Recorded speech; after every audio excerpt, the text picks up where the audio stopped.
মিষ্টি পিঠা তৈরির প্রস্তুতি চলছে। নিয়ে নিলাম একটা ডিম, 1 টেবিল স্পুন চিনি, আর হলো গিয়ে 1 কাপ পরিমাণ দুধ নিব, সাথে একটু পানি নিয়ে নিলাম, আরও দিয়ে দিলাম 1 চিমটি লবণ।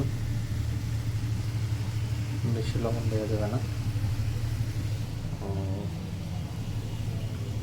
আর হলো এখানে চিনিটা দিয়ে দিব, একটু পানি কমিয়ে নিই।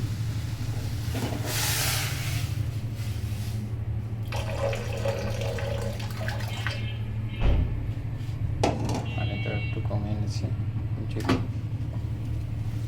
যেহেতু দুধ দেব তার সাথে চিনিটা ঢেলে দিলাম। এবার ডিমটা ফেটে নিলাম,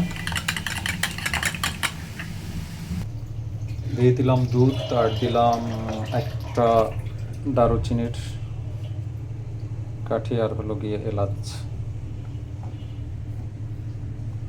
এবার আটা দিয়ে দিব, আটা 2 কাপ পরিমাণ।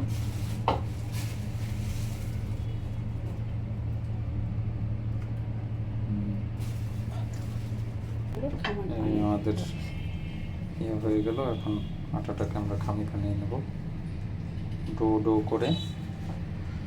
এটা একটু ঠান্ডা হলে আমরা ওই যে ডিমটা ছেড়ে দেব। হয়ে আমাদের পিঠা,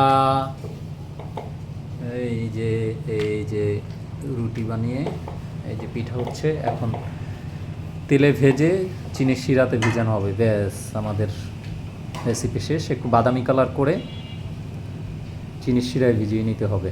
ভিজিয়ে নিলেই আধা ঘন্টা পরে খাবার জন্য প্রস্তুত।